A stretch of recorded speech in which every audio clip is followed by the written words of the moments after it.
Hay una historia de la Biblia que, meditando en esta historia, esta semana me di cuenta de que no la prediqué demasiado.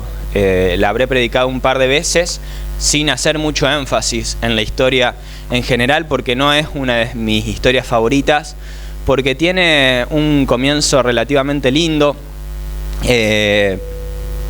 poético podría decirse, novelesco, pero comenzó a tornarse en una de esas historias que te frustran por cómo terminó. Comenzó a tornarse en una de esas historias que te enojan, que te entristecen porque no tuvo el mejor de los finales. Y spoileo esta historia porque ya comienza con el final anunciado.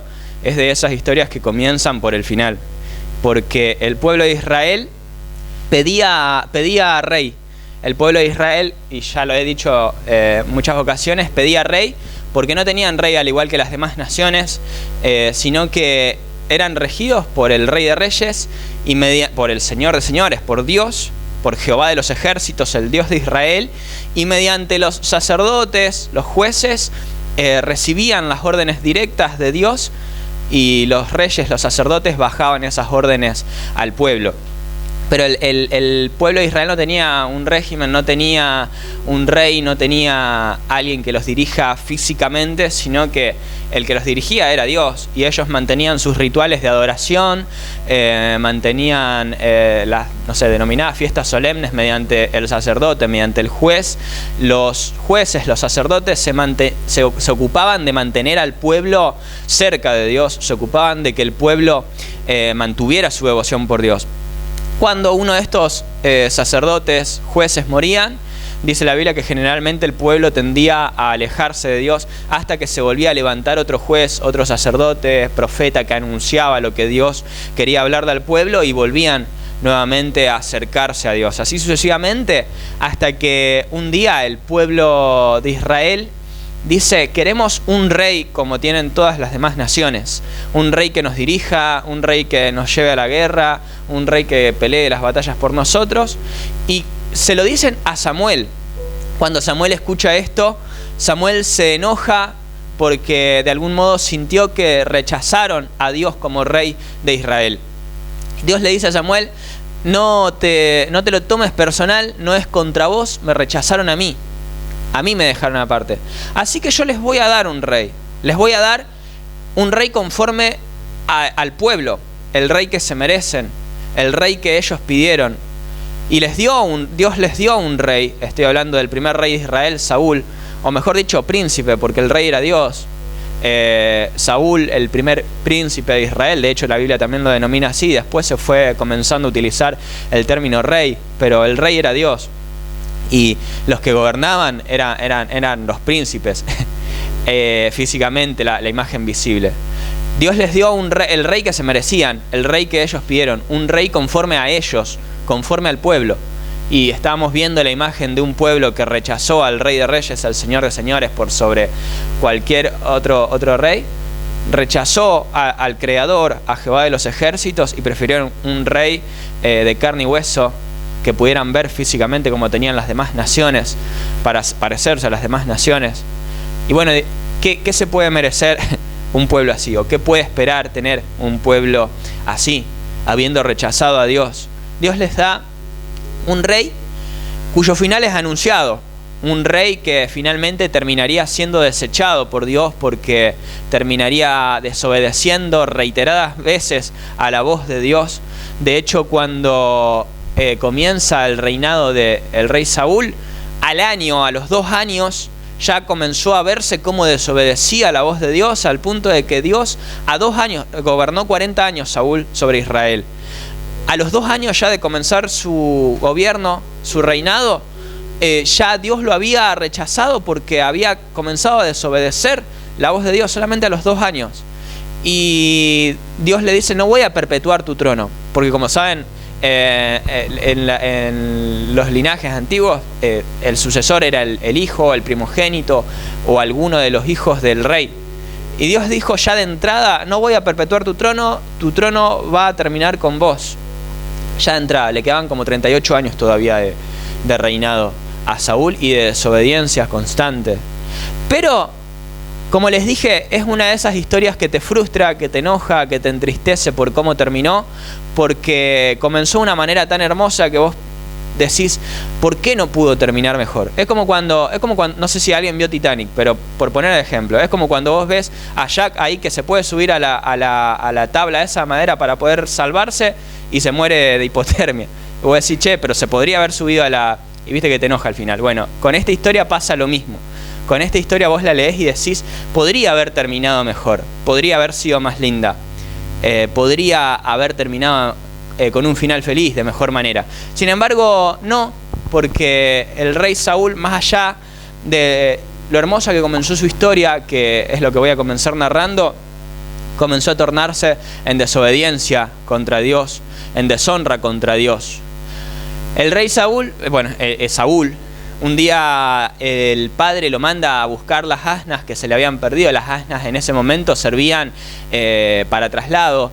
Toda familia, por pobre que sea, por recursos escasos que tenga, tenían por lo menos una asna, que era lo que los ayudaba a transportar bienes, demás. Tenían por lo menos una. Esta familia dice que tenía varias, por lo que puede considerarse que era una familia medianamente bien posicionada económicamente, socialmente. Más allá de que también la Biblia narra que era la familia más chica, de la tribu más chica de Israel. Así que se pierden las asnas de esta familia y el padre de Saúl lo manda a buscarlas. Comienzan una travesía Saúl y su criado para encontrar las asnas, hasta se van muy lejos hasta que se pierden y comienzan a pensar dónde podían hallar las asnas. Así que se enteran de que había un profeta, un vidente en el pueblo. Este vidente era Samuel, el profeta Samuel. Agarran y van a buscarlo a Samuel. Samuel previamente había sido avisado por Dios de que a esta misma hora, le dice Dios, mañana va a llegar un chico que es el que vas a ungir por príncipe sobre Israel, el rey que tanto el pueblo había pedido. Saúl llega con su criado a las puertas de Samuel. Samuel le dice, quédense acá, coman, les preparó, inclusive les mandó a preparar la comida, quédense acá que mañana a esta misma hora te voy a revelar lo que hay en tu corazón. Así que se quedan Saúl y su criado. Todo esto fue después de un suceso, de un día cotidiano. O sea, el padre los mandó a buscar las burras, los mandó a buscar las asnas. Un día un día cualquiera, o sea, un día más de vida, en una actividad más. Esto también es destacable, es lindo, porque vemos cómo Dios va preparando todo desde lo cotidiano, cómo Dios va preparando todo desde lo que nos toca hacer en el día a día, en una actividad tan monótona, tan cotidiana, de lo que hacemos en el día a día. O sea, muchas veces esperamos la manifestación de Dios, el poder de Dios, de una forma elocuente, de una forma grandiosa. Sin embargo, Dios se manifiesta y muestra lo que Él está haciendo en el día a día, con las actividades diarias, con lo que a uno le toca hacer en el día a día, en el cotidiano vivir. Y Saúl simplemente había ido a buscar las asnas de su padre que se habían perdido. Nada más que eso. Y termina siendo ungido por rey de Israel, por príncipe de Israel. Porque de algún modo Dios, yo me imagino, mandó a las asnas a perderse a quién sabe dónde, para que Saúl termine donde estaba el profeta Samuel, para que el profeta Samuel lo termine ungiendo por rey del pueblo de Dios. Así Dios hace las cosas. Y uno a veces se pregunta o se queja o se cuestiona cómo Dios va a hacer lo que uno está esperando, cómo Dios va a hacer lo que uno está pidiendo. Sin embargo, Dios va preparando las cosas en el diario vivir de la manera en la que menos nos imaginamos, inclusive hasta con circunstancias que nos van aconteciendo en el día a día. Se habían perdido las asnas, qué complicación. Un día que podría ser como cualquier otro tiene un traspié al haberse perdido las asnas. Bueno, vamos a buscarla. Esto demora en el trabajo, esto trae un montón de complicaciones, pero bueno, vamos a buscar las asnas. Sin embargo, de algún modo Dios permitió que las asnas se perdieran para que Saúl llegue hasta donde llegó, a encontrarse con el profeta Samuel, que lo termina ungiendo por rey. Después de que se lo encuentra, 24 horas después de que se lo encuentra, Samuel le revela todo lo que había en su corazón, le dice todo lo que había de suceder en el transcurso del camino. Cuando vuelva a su casa, le dice: mirá, tu papá ya encontró las asnas, quédate tranquilo, vos te vas a encontrar con este grupo de profetas, vas a ser lleno del Espíritu Santo, del Espíritu de Dios, vas a comenzar a profetizar y serás mudado en otro hombre. Serás mudado en otro hombre. Y una vez que hayas recibido todo esto, le dice Samuel: haz todo lo que te venga a la mano para hacer, porque Dios está contigo. Es hermoso cómo comienza la historia de Saúl, de este primer príncipe del pueblo de Dios, del primer rey de Israel. Es hermoso por cómo Dios comienza la obra con uno de los chicos de la familia más pequeña, de la tribu más pequeña de Israel, del menos esperado, del menos pensado, como generalmente Dios tiende a hacer las cosas, de la manera menos pensada. Se encontraba buscando asnas, sin embargo termina siendo ungido por rey. Y bueno, vuelve, sucede una serie de cosas, termina obviamente siendo ungido como rey de Israel, termina derrotando a los filisteos. Es hermoso cómo comienza la historia. Sin embargo, lamentablemente, este Saúl comenzó a desobedecer la voz de Dios, una serie de desobediencias que lo llevó a demostrar la importancia que él tenía de la presencia de Dios, de la palabra de Dios, de la honra a Dios, que evidentemente no era demasiada. Así que Samuel viene, le anuncia, a los 2 años de haber comenzado su reinado, ya le había anunciado: no vas a seguir, Dios va a cortar tu trono, esto se termina acá. Si bien reinó 40 años, pero sin la presencia de Dios, 40 años desobedeciendo, 40 años sin importarle la presencia de Dios. Esto era lo que el pueblo había pedido, esto era lo que el pueblo había buscado prácticamente, porque el pueblo, habiendo desechado a Dios, tenían el rey que se merecía, un rey semejante a ellos, un rey que representaba lo que a ellos les estaba, la condición espiritual en la que ellos se encontraban. De algún modo nos lleva a ver cómo Dios tiene un plan, un propósito preparado para nuestras vidas. Todo lo que Dios puede hacer por la posición honrosa en la que Dios lo colocó a Saúl. Dios tiene planes, propósitos para con nuestras vidas. Dios quiere hacer cosas grandes con nuestras vidas. Dios tiene preparadas para nosotros cosas que ojo no vio, ni oído yo, ni han subido en corazón de hombre. Y por eso les comencé contando cómo a mí esta historia, más allá de que la tengo presente, la tengo en cuenta, me frustra, me entristece, me enoja cómo terminó. Porque ¿qué hubiese pasado si Saúl hubiese obedecido? ¿Qué hubiese pasado si Saúl hubiese valorado, honrado la palabra de Dios, las órdenes de Dios? Porque de hecho Samuel inclusive se entristecía, en primer lugar se entristeció cuando el pueblo de Dios rechazó a Dios. Y Dios le dijo: no te lo tomes personal vos, ni te calientes por esto, porque me rechazaron a mí. Bueno, anda, ungí a alguien, y fue y lo ungió. Después Samuel vuelve a entristecerse por cómo ve que Saúl comienza a desobedecer.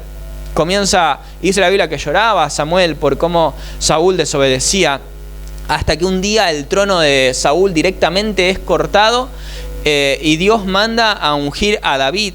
Paréntesis, Dios manda a ungir a David, historia que ya hablamos muchísimas veces, una historia mucho más linda. Manda a ungir a David, y previo a ungir a David, Dios le dice: ¿por qué lloras a Saúl habiéndolo yo desechado como rey de Israel? Yo ya me he provisto de un hombre conforme a mi corazón, haciendo referencia a David. Que esto también es un detalle a tener en cuenta dentro de esta historia. Porque a los 2 años de haber comenzado el reinado de Saúl, Dios ya le había anunciado a Samuel: yo ya me he provisto de un hombre conforme a mi corazón.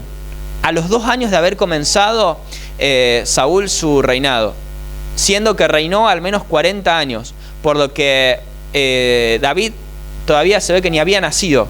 Sin embargo, Dios ya se había provisto del próximo rey de Israel, que era un hombre conforme al corazón de Dios.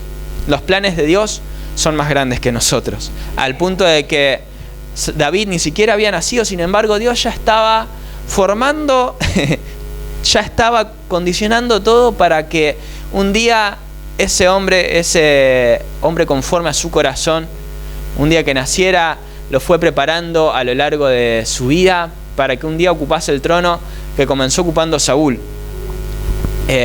Porque Dios se había arrepentido de haber puesto a Saúl por rey de Israel, porque llevó a que todo el pueblo trajo muerte, trajo tristeza, perdieron guerras. Saúl, de hecho, al perder la última guerra de su vida, primero que matan a sus hijos en guerra, después él se termina suicidando, se termina apuñalando con su propia espada, al haberse dado cuenta de cómo Dios lo había dejado.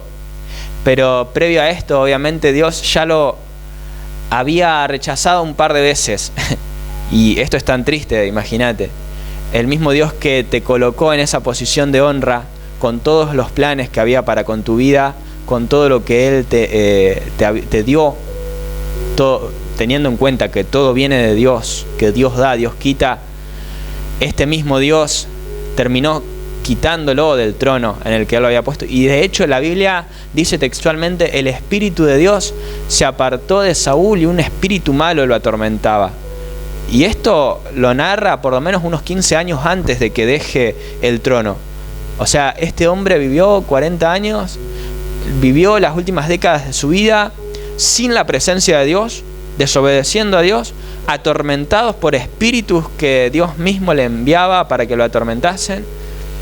Es muy triste la historia de este hombre, siendo como Dios lo había posicionado de esa manera, siendo como Dios lo había honrado al ser el primer rey de su pueblo, siendo como Dios lo llevó a niveles tan altos. Es muy triste. Entonces esto me hace pensar y decir: ¿cuál es el plan de Dios para mi vida? ¿Cuál es el propósito de Dios para mi vida? ¿Qué es lo que Dios quiere hacer con mi vida? Y de algún modo también para que te lo plantees para vos mismo. ¿Qué es lo que Dios quiere para tu vida? ¿Cuál es la voluntad de Dios para tu vida? ¿Qué es lo que Dios quiere hacer con tu vida? Si de algún modo Dios lo está pudiendo hacer, o si estamos siendo un impedimento para que Dios haga lo que quiere hacer sobre nuestras vidas.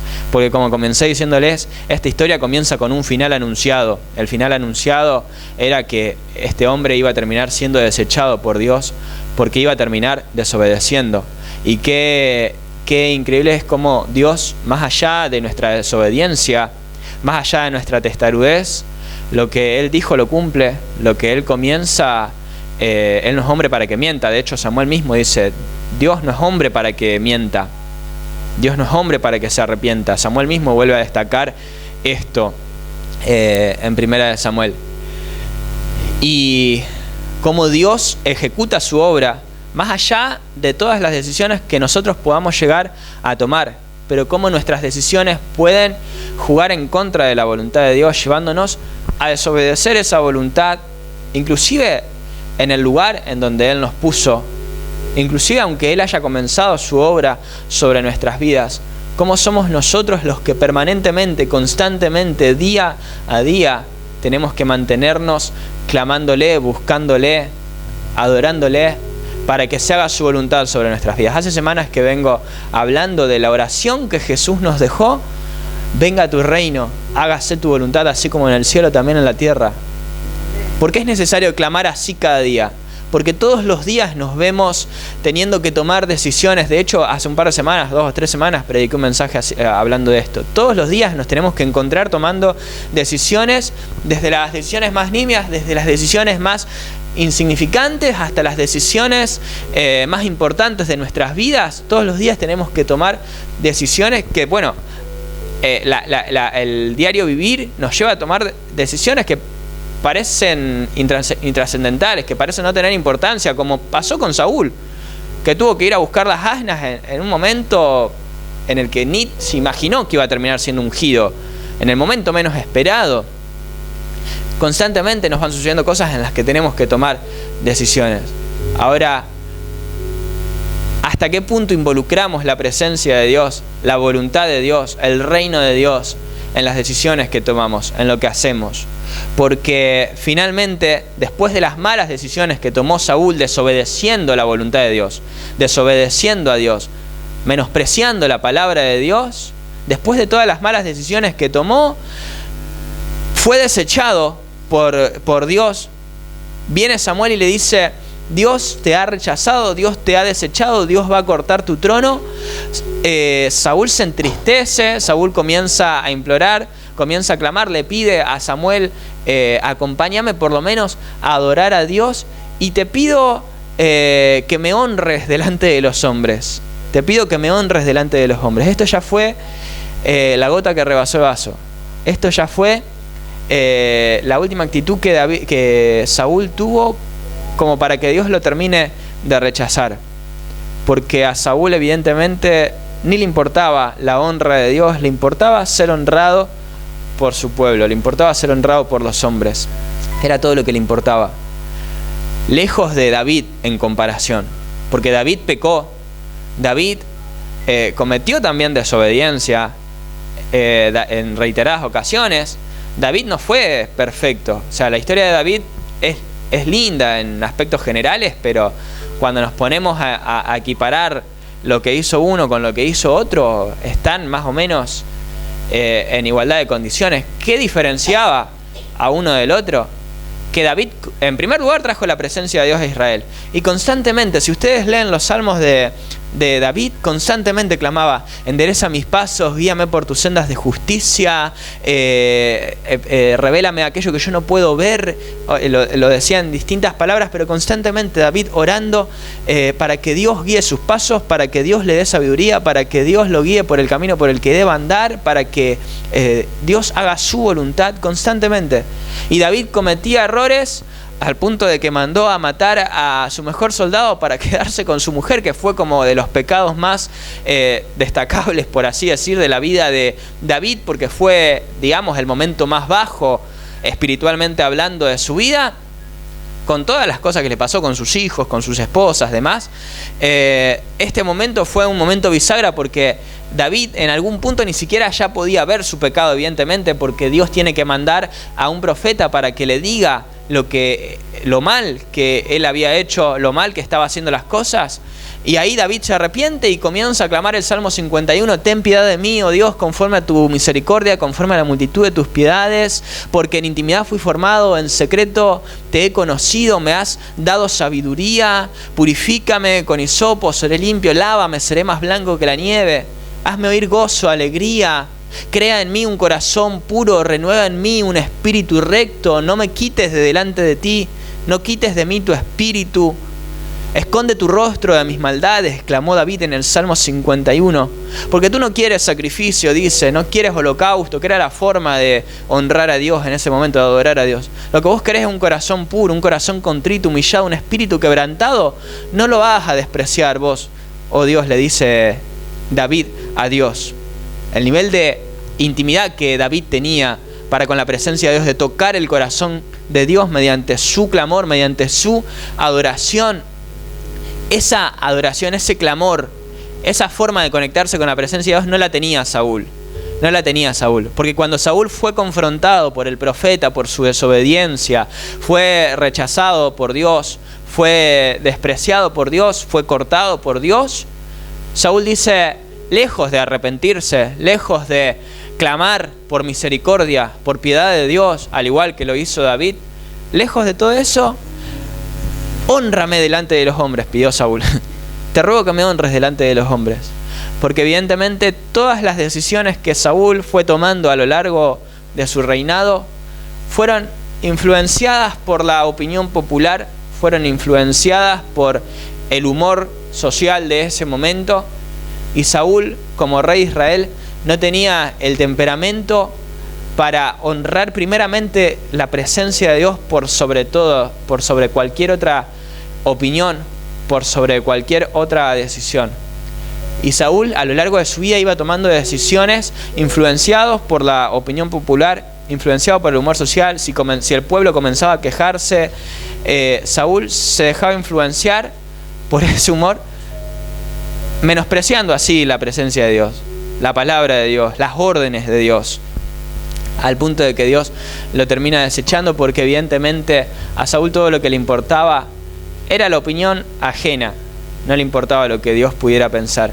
Y esto también es un punto para reflexionar en cuanto a nuestras vidas, porque si te pones a leer la historia de Saúl, que es algo que les recomiendo, podemos vernos también un poquito reflejados en Saúl. No es tanto una crítica a Saúl, sino que es una forma también de analizarnos a nosotros mismos, en cómo muchas veces tomamos decisiones basándonos en lo que a nosotros nos importa, en lo que a los demás les importa, y sin tener en cuenta la voluntad de Dios, sin tener en cuenta la presencia de Dios. Y esto de verdad es una forma también de analizarnos a nosotros mismos. ¿Qué tanto nos dejamos influenciar también por la opinión del otro, por lo que el otro piensa, por lo que el otro nos dice? ¿Y qué tan atentos estamos a lo que Dios nos quiere decir, a lo que Dios quiere hacer, a lo que Dios nos quiere revelar, a lo que Dios quiere manifestar sobre nuestras vidas? Porque esto también llevó a que Saúl tenga tal envidia, tanta envidia, porque ahí también entró en juego David, cuando David entra al palacio, que supuestamente David venía a calmar a Saúl con su música, a ministrar a Saúl con su música. Saúl se llenó de envidia al ver cómo David había llegado a tener tal influencia sobre el pueblo después de haber matado a Goliat. Así que mientras David tocaba su arpa para ministrar a Saúl jugaba con su espada. Literalmente la Biblia lo describe así, jugaba con su espada hasta el punto de que llegó a tirarle un lanzazo a David mientras David estaba tocando, y David lo esquivó porque de otro modo lo mataba ahí nomás, porque se llenó de envidia, porque evidentemente este hombre tenía tal complejo de inferioridad que no podía verse a sí mismo, no podía ver ni siquiera todo lo que Dios le había dado, la manera en la que Dios lo había honrado al colocarlo en la posición en la que lo colocó. No podía verlo, al punto de que se llenó de odio, se llenó de envidia. Dios lo despreció a tal punto que, como les dije, envió a ese espíritu que lo atormentaba. Entonces por eso insisto en leer la historia de Saúl, porque hasta qué punto nuestras emociones, hasta qué punto todo lo que nos pasa por la cabeza juega en contra de la manifestación de la presencia de Dios sobre nuestras vidas y de lo que Dios quiere hacer sobre nuestras vidas. Hasta qué punto somos un impedimento. Hay veces que ves a personas que yo en lo personal, que tiendo a sobrepensar todo, trato de entenderlas y de decir, ¿qué llevó a que haga esto? ¿Qué llevó a que tome esta decisión? ¿Qué llevó a que diga esto? Porque en algún punto siento que Dios algo vio en Saúl para ungirlo como rey sobre su pueblo, más allá de todo lo que iba a terminar haciendo. Algo positivo tuvo que haber visto, algo Dios tuvo que haber visto en este hombre para llevarlo a la posición en la que lo llevó. Algo tuvo que ver. Sin embargo, todo lo negativo que este hombre tenía fue mucho más pesado en la balanza, tuvo mucho más peso que todo lo que Dios quería hacer sobre él. Entonces, ¿hasta qué punto todo lo que no sometemos a Dios, todo lo que no entregamos a Dios, todo lo que no pasamos por la presencia de Dios, juega en contra de todo lo que Dios quiere hacer en nuestras vidas? Juega en contra de todo lo que Dios quiere manifestar sobre nuestras vidas, nuestras emociones. Porque por ahí uno critica a David, pero ¿hasta qué punto uno por ahí es envidioso? ¿Hasta qué punto uno por ahí tiende al chisme o a las distintas cuestiones que pueden ser un impedimento para que Dios haga su obra sobre nuestras vidas? ¿Hasta qué punto todo eso puede jugar en contra de lo que Dios quiere hacer sobre nuestras vidas? Y es tan lamentable que seamos un impedimento para lo que Dios quiere hacer sobre nuestras vidas.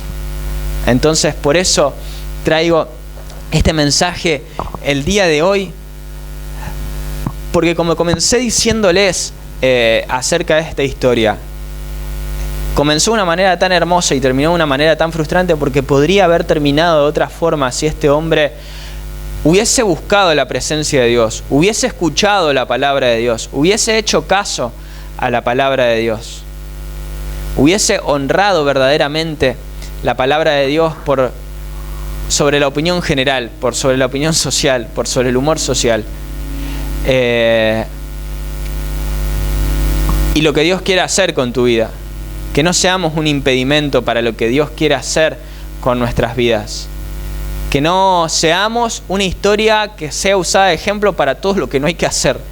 Yo creo que en algún punto la historia de Saúl, la triste, la frustrante historia de Saúl, está ahí en la Biblia justamente para que podamos leerla un poco analizándonos a nosotros mismos, no tanto criticando todo lo que este hombre hizo, sino analizando hasta qué punto nosotros también actuamos de la misma manera en reiteradas ocasiones en nuestras vidas, al punto de que terminamos siendo un impedimento para que Dios haga lo que quiera hacer sobre nosotros. Esta historia está ahí de ejemplo para todo lo que no hay que hacer, para todo lo que hay que evitar.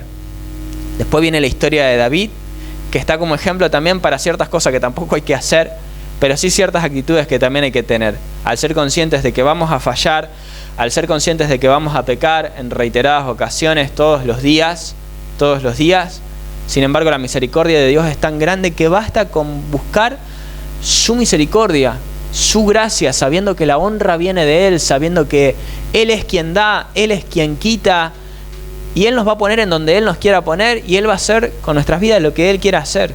Y si no lo hace, es porque nosotros no se lo permitimos, es porque nosotros se lo impedimos, y Él no va a pasar por sobre lo que nosotros querramos decidir. Miren hasta qué punto Dios nos permite hacer lo que nosotros queremos, al punto de haberlo colocado a Saúl en el gobierno del pueblo de Dios. O sea, lo puso a Saúl a tomar las decisiones sobre el pueblo de Dios, sobre su propio pueblo. Entonces, ¿hasta qué punto Dios, no digo confía en nosotros, sino a todo lo que Dios nos puede dar? O sea, ¿hasta qué nivel Dios nos puede dar? ¿En qué posición Dios nos puede colocar si así Él lo quiere? ¿Y hasta qué punto nosotros podemos terminar complicándolo todo, por decirlo decorosamente, desechando todo?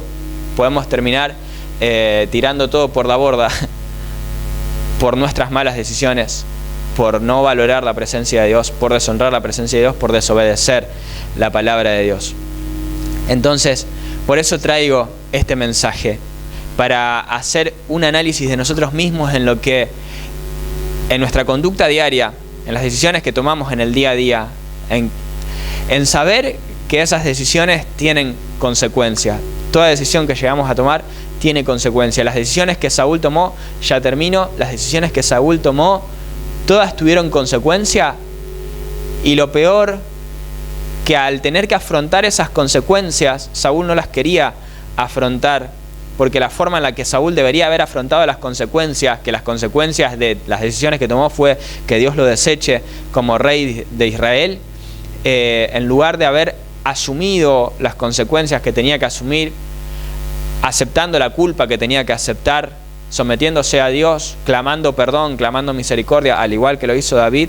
Yo creo que la historia podría haber sido distinta si Saúl se hubiese arrepentido después de su desobediencia. La historia podría haber sido distinta. No sé si el reinado de Saúl habría continuado, no sé si sus hijos lo habrían sucedido, pero por lo menos, no sé, hubiese terminado de una mejor manera, no suicidándose como un cobarde, porque ni siquiera pudo afrontar el hecho de que los enemigos lo mataran. Se terminó matando a sí mismo con su propia espada para evitar que los enemigos lo matasen, porque Saúl evidentemente escapó constantemente de las consecuencias de sus decisiones, no queriendo asumir sus propias decisiones, no queriendo hacerse cargo de lo que fue. Entonces esto nos lleva a pensar cómo muchas veces le recriminamos a Dios, le echamos la culpa a Dios, le preguntamos, Señor, ¿por qué? Cuando en muchas ocasiones lo que por ahí nos toca pasar también es un poco cuestión de lo que fuimos decidiendo.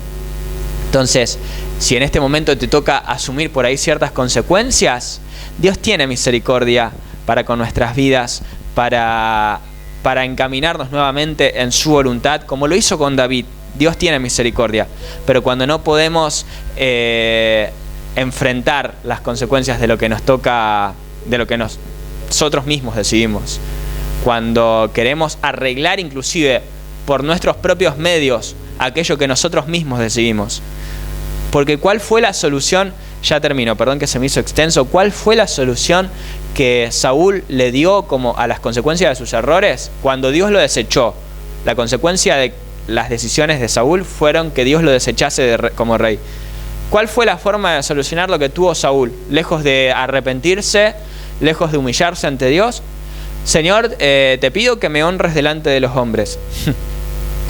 Entonces, si no nos hacemos cargo por ahí de nuestras propias decisiones, de nuestros propios errores, de nuestras propias malas decisiones, y no enfrentamos la culpa, no afrontamos las consecuencias, difícilmente Dios pueda poner su mano y muy lamentablemente esto termina siendo doloroso para nuestras vidas. Termina siendo doloroso porque Dios no quiere desechar la obra de sus manos. De algún modo yo creo que Dios nos somete a ese proceso en el cual terminamos clamando por su voluntad. Pero como comencé diciéndoles, no seamos un impedimento para que la obra de Dios se haga sobre nuestras vidas. Porque ya vemos cómo terminó Saúl. No seamos un impedimento para que Dios haga su obra sobre nuestras vidas. Busquemos la voluntad de Dios, busquemos primeramente el reino de Dios y su justicia, sabiendo que todas las cosas vienen por añadidura y que Él tiene cosas maravillosas para aquellos que le aman, y que así cometamos errores y tomemos malas decisiones, que lo vamos a hacer, saber que aunque tengamos que enfrentar las consecuencias, basta con buscar la gracia y la misericordia de Dios, que va a estar ahí para perdonarnos. Esto no quiere decir que nos va a librar por ahí de las consecuencias, pero sí sabemos que si pasamos por valle de sombra de muerte, si pasamos por momentos difíciles producto por ahí de nuestras propias decisiones, la mano de Dios no nos va a desamparar, no nos va a dejar, y nos va a volver a conducir a lo que Él quiere hacer con nuestras vidas. Amén. Nos ponemos de pie, porque Él no va a desperdiciar la obra de sus manos. Él no va a desperdiciar la obra de sus manos. Hoy traigo este mensaje porque Él no va a desperdiciar la obra que comenzó sobre tu vida. Él no la va a desperdiciar. Él no la va a desperdiciar. Y el tiempo que tenga que tomarse para hacer lo que Él quiere hacer sobre tu vida, Él se lo va a tomar, pero Él va a hacer la obra que quiere hacer sobre tu vida. Y un día común como cualquier otro, en el que te pasa la situación más random, más inesperada, como le pasó a Saúl, se perdieron las asnas. ¿Qué querrá hacer Dios con la situación más monótona, con complicaciones, con situaciones diarias? Dios tiene cuidado y control de todas las cosas. Dios tiene cuidado y control de todas las cosas. A Él no le pasa nada desapercibido. Y Él puede usar la situación más monótona para hacer cosas grandes, para hacer lo que Él quiere hacer sobre nuestras vidas. No desperdiciemos esa obra. No desperdiciemos esa obra, porque lo que hoy te llevó a buscar asnas, mañana te puedes llevar al trono, a ocupar el trono, a ocupar lo que Él quiere hacer. ¿Me explico con la referencia bíblica? Lo más monótono, lo más insignificante que hoy te puede estar aconteciendo, puede ser lo que Dios esté usando para llevarte a donde Él te quiere llevar. A lugares altos, a lugares grandes. Él te quiere honrar, Él te quiere bendecir. Amén. Podemos tener eso en cuenta, podemos tener eso en claro y adorar la presencia de Dios estos últimos minutos. Adorar la presencia de Dios, métete en la presencia de Dios, tomate estos últimos minutos para buscar su voluntad, para decirle: Señor, perdón si no te escuché, perdón si ignoré tu voz, perdón si ignoré tu voluntad, perdón si prioricé mis decisiones, mis deseos por sobre lo que vos querés hacer sobre mi vida. Perdón, Señor. Vengo a buscarte, Señor, porque quiero que hagas tu voluntad sobre mi vida. Vengo a buscarte porque quiero que venga tu reino sobre mi vida. Porque quiero que cumplas tus planes, tus propósitos sobre mi vida. Porque quiero que cumplas tus tiempos. Te invito a que le pidas: Señor, no seamos un impedimento para que hagas tu voluntad sobre nuestras vidas. No seamos un impedimento para que cumplas tus planes, tus propósitos sobre nuestras vidas. Señor, te pedimos nos des sabiduría, entendimiento para toda decisión que tengamos que tomar, para todo lo que tengamos que hacer en el día a día. En el día a día, líbranos del mal. No nos permitas alejarnos de vos. No nos permitas alejarnos de tu voluntad. Entramos en adoración, últimos minutos. últimos minutos, deja que la presencia de Dios te envuelva. Deja que la presencia de Dios te envuelva. Porque sos tan importante para Dios que tu Dios no miente, no se arrepiente. Tu Dios no miente, no se arrepiente. Y así te hundas, Pedro, así desconfíes, así te olvides de orar, así te olvides de buscar su voluntad, su gracia. Él es tan bueno que Él le va a extender su mano para volver a levantarte cuantas veces sea necesario y volver a conducirte a donde Él te quiere llevar.